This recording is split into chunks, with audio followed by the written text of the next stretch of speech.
Good morning. Today we will discuss on the distortion concepts in transmission lines.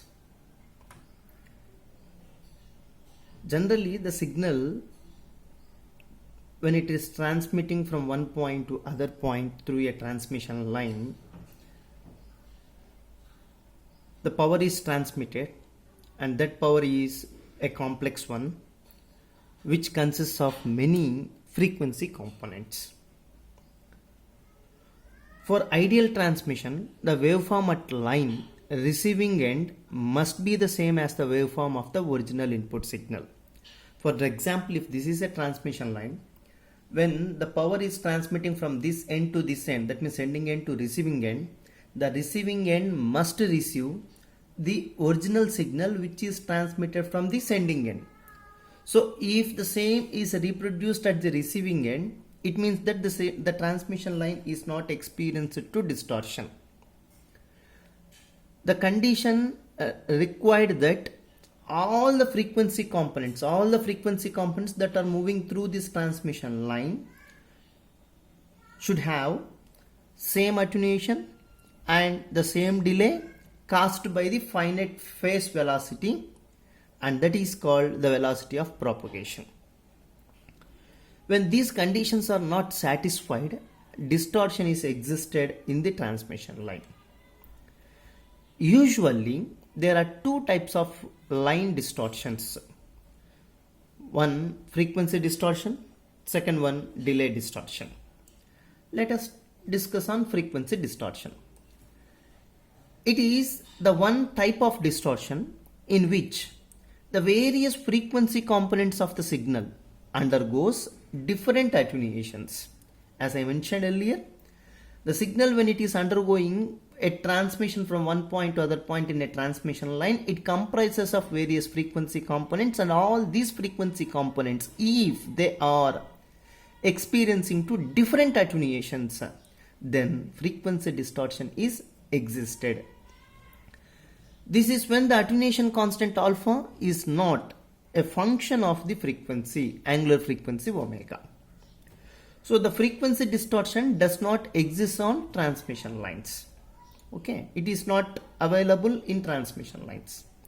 Second type of distortion is delay distortion.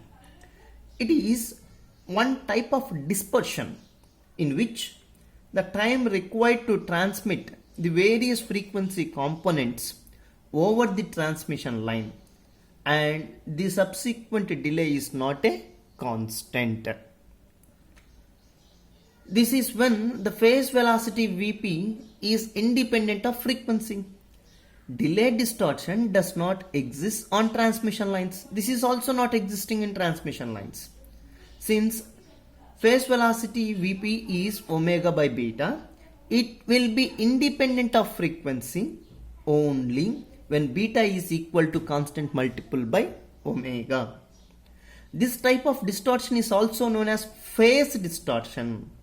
Therefore, from the above two concepts, we came to a conclusion that transmission line will neither have delay distortion nor a frequency distortion if attenuation alpha is independent of omega and phase constant beta is a constant multiplied by omega. If these two conditions are provided, at the time transmission line do not have these two distortions. We know the concept of attenuation alpha and phase constant beta. These two equations are given as alpha is equal to beta is equal to, as shown in the equation.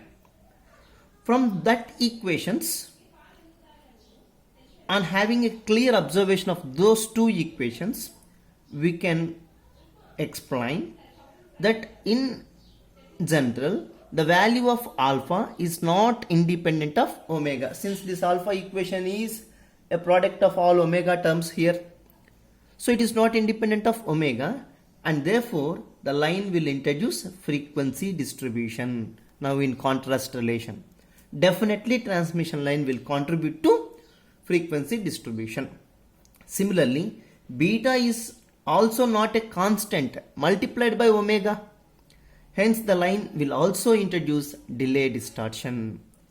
So now the final conclusion what we came to give from these two equations is transmission line will experience two frequency distortion as well as delay distortion too.